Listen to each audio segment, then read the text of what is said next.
So it's about that time for another making the purchase video, but this time it's for the T-80UM2, and we're gonna change things up just a little bit in today's video. But as always, welcome back to the channel. Now, a couple of things I want to get out of the way before we go ahead and get started with this video, and that is the notifications for the channel. I see the analytics and I can see that a lot of you guys don't have the notifications turned on. I don't know if that's a default thing or maybe that's a you guys thing, but if you want to keep up with the channel and all of its content, don't forget to turn on that, I guess, bell icon, if that's still a thing. I don't know if that's the phrase or not anymore, but make sure you have that enabled to get all of my videos, as some of you guys just didn't even know I published something until I made another post about it. So there's that. Plus, if we can break 100,000 subs this year, oof, that'd be a lot of fun. And one more thing, I'll make this quick, I promise. I do have my 3% discount link, okay? So if you click on that, you buy anything in the War Thunder store, you get 3% off. It supports me as a creator because I get that 3%,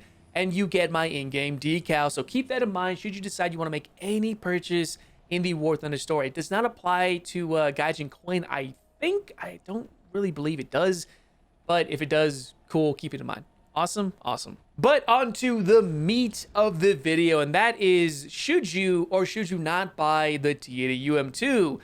Now I'm going to do a TLDR.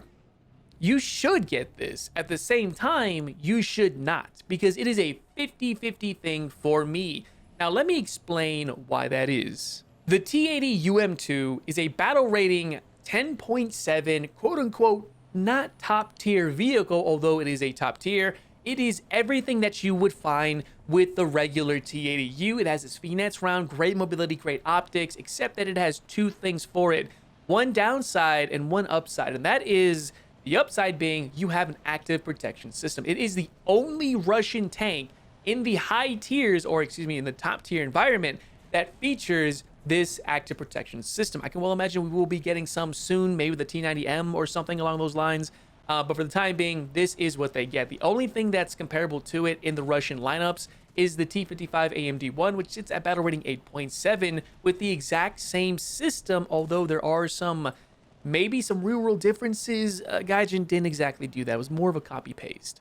And the downside happens to be you don't have thermal sights. Now at top tier, that is absolutely critical to have, although it does make up for it a little bit with wonderful optics. However, I will leave the details to all of that into my previous video talking about the T-80UM2 in pure detail. Should you decide you want to go ahead and check that out, I will have a link to it up here as a little card, or I'll have it down in the description below. Click on that, browse my channel, and you can watch the entire gameplay to kind of have an idea of how this vehicle really plays, as the background footage you're seeing is just kind of there as a filler. Although, for the whopping price of 25 Gaijin coin, at least from the time of this video's recording, it varies between 22 to 28 Gaijin coin. That is the cheapest top tier vehicle you will get. I'm sure as time goes on, we'll get more of those, but it is the only vehicle at 10.7 that you can purchase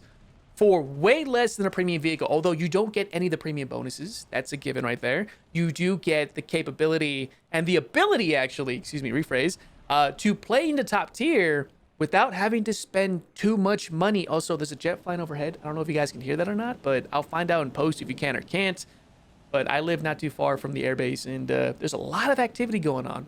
And what's funny is that you could have gotten this vehicle right now for way less than what you probably would have spent picking it up with Golden Eagles, which says a lot about this. However, how does it stand up to time? That's the biggest thing I want to go ahead and discuss, which is whether or not you should or shouldn't buy this. Me personally, I think at this going rate right now, you should buy it. I think you should invest in this as your own personal vehicle to have in the garage as a collector's item, because top tier vehicles, at least for the time being, are relatively rare to attain outside of squadron vehicles, maybe some premiums, but not to this degree. On the flip side, I think this is a good investment long term. Now think of it like stocks, right? You buy into something and you wait for the value to go up. As the supply of it dwindles, the demand will naturally rise with it, and seeing that maybe after a year or two, this vehicle can be purchased for a much higher price, which means that more profit for you.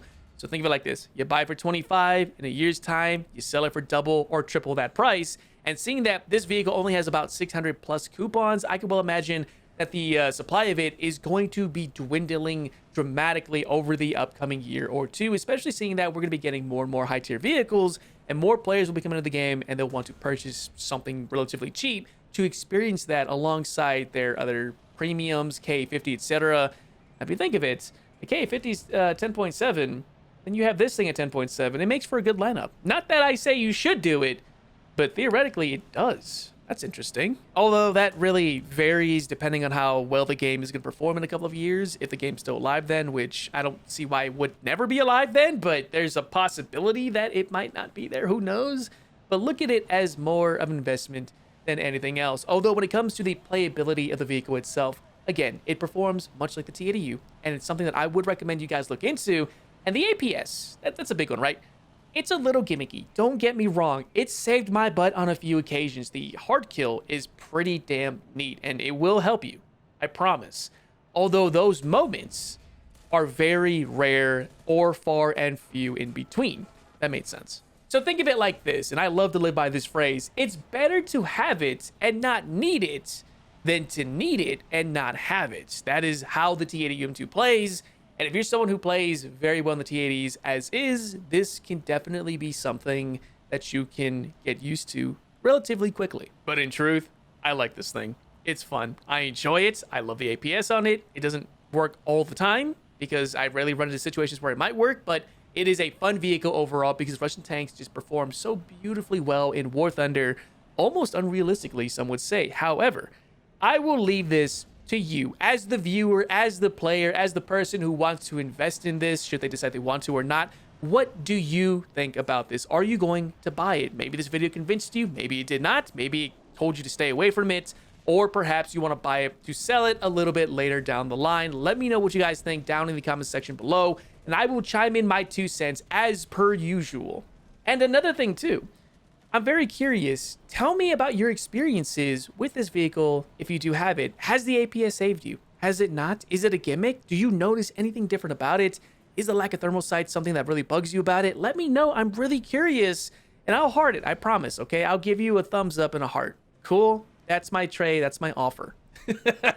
But again, thank you guys so much for taking the time to listen to this, and I really appreciate you guys very much for taking the time and doing so.